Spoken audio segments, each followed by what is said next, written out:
Assalamualaikum warahmatullahi wabarakatuh. Anak-anak, hari ini kita akan belajar tema 9, Kayanya Negeriku, subtema 3, Pelestarian Sumber Daya Alam di Indonesia, pembelajaran keempat. Materi yang akan kita pelajari hari ini, yang pertama tentang sikap persatuan dan kesatuan, dan yang kedua tentang wawancara. Nah, anak-anak, mari kita bersama-sama menyimak paparan berikut ini.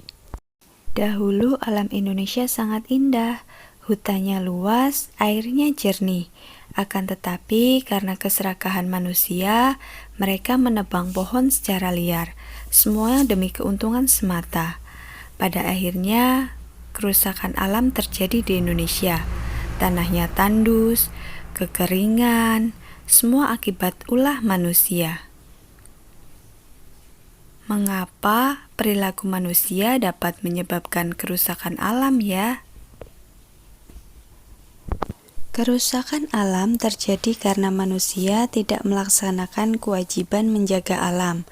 Oleh karena itu, agar tidak terjadi kerusakan alam, mari kita bersama-sama menjaga alam sekitar kita, salah satunya dengan kerja bakti. Selain dapat menjaga kelestarian lingkungan, kerja bakti juga dapat memperkuat persatuan dan kesatuan di lingkungan sekitar. Setiap warga negara harus menjaga dan mengamalkan sikap persatuan dan kesatuan. Menjaga dan mengamalkan persatuan dan kesatuan bisa dilakukan dimanapun berada, baik di sekolah, di rumah, maupun di lingkungan masyarakat. Contoh sikap persatuan dan kesatuan di sekolah. Yang pertama, belajar dengan giat. Yang kedua, bekerja sama membersihkan kelas. Dan yang ketiga, saling menghormati perbedaan. Contoh sikap persatuan dan kesatuan di rumah. Yang pertama, saling menyayangi sesama anggota keluarga. Yang kedua, menghargai kedudukan anggota keluarga. Dan yang ketiga, saling membantu sesama anggota keluarga. Contoh sikap persatuan dan kesatuan di masyarakat. Yang pertama, ikut melaksanakan kerja bakti. Yang kedua, hidup rukun dengan tetangga. Dan yang ketiga, saling menghargai perbedaan. Nah, sekarang Bu Guru ingin bertanya, kerja bakti apa saja yang sering dilaksanakan di lingkungan sekitar tempat tinggalmu? Untuk mengetahui informasi mengenai kerja bakti apa saja yang sering dilakukan di tempat tinggalmu, bisa dilakukan dengan bertanya kepada orang tua atau tetangga yang lebih tahu. Kegiatan mencari informasi melalui tanya jawab dengan narasumber seperti ini disebut dengan wawancara. Sebelum melakukan wawancara, hendaknya membuat daftar pertanyaan terlebih dahulu. Daftar pertanyaan harus memuat kata tanya 5W plus 1H. 5W plus 1H itu apa sih? Nah, yang pertama itu what. What artinya apa? Kata tanya apa digunakan untuk menanyakan kejadian. Yang kedua, who. Artinya siapa. Kata tanya siapa digunakan untuk menanyakan pelaku, khusus untuk orang. Yang ketiga, where. Artinya di mana. Kata tanya di mana digunakan untuk menanyakan tempat kejadian. Yang keempat, when. Artinya kapan. Kata tanya kapan digunakan untuk menanyakan waktu kejadian. Yang kelima, why. Artinya mengapa. Kata tanya mengapa digunakan untuk menanyakan alasan terjadinya sesuatu. Dan yang terakhir, how. Artinya bagaimana. Kata tanya bagaimana digunakan untuk menanyakan proses terjadinya sesuatu. Nah, sekarang mari kita simak contoh kegiatan wawancara berikut ini. Assalamualaikum warahmatullahi wabarakatuh. Halo, nama saya Nesienong. Saya akan mewawancarai seorang narasumber, yaitu Bapak Yanuar Prayudi, mengenai pendapatnya tentang pandemi COVID. Mari kita simak. Halo Pak Yanuar. Halo, Mas Apa Nesino. kabar? Alhamdulillah baik-baik saja saya.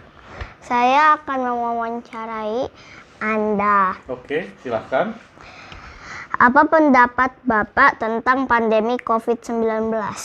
Ya, pandemi itu sebenarnya dari tata bahasanya adalah bencana yang memang mewabah di seluruh dunia.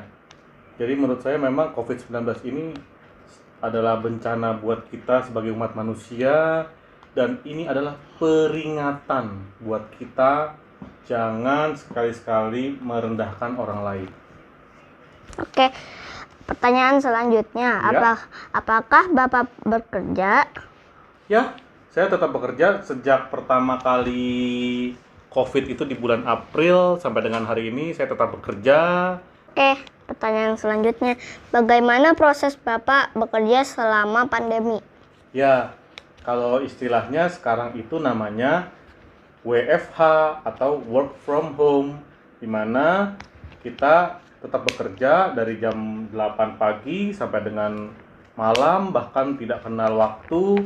Kita melakukan pertemuan atau meeting secara online. Makanya di rumah harus dipasang modem supaya kita bisa meeting online dengan kecepatan yang baik. Oke, pertanyaan selanjutnya, selain bekerja dan mendampingi anak sekolah dari rumah, bagaimana cara Bapak mengisi waktu luang, terutama untuk mengatasi rasa bosan karena harus di rumah? Ya, ada 3 hal.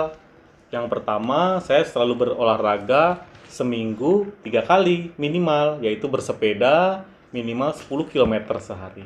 Yang kedua, saya selalu mengisi waktu dengan menonton film, yaitu berlangganan Netflix. Jadi di Netflix itu banyak film-film bagus yang kita bisa nonton bersama keluarga. Dan yang ketiga, saya selalu belanja online. Dan itu seperti ibu juga selalu belanja online setiap hari. Bisa Shopee, Tokopedia, Lazada, JD.ID, dan sebagainya. Oke, pertanyaan terakhir, Wah, oke. apa saran Bapak untuk orang-orang yang masih bekerja di luar? Oh, jadi sesuai dengan anjuran pemerintah, kita harus menaati protokol kesehatan. Ada 3 hal juga. Yang pertama, jaga jarak minimal 1 meter. Yang kedua, cuci tangan pakai sabun. Dan yang ketiga, menggunakan masker. Dan semoga kita semua berharap supaya COVID ini cepat berlalu. Oke? Oke, Oke, terima kasih. terima kasih. Iya. Demikian itu tadi wawancaranya. Wassalamualaikum warahmatullahi wabarakatuh. Demikian materi pembelajaran hari ini. Terima kasih.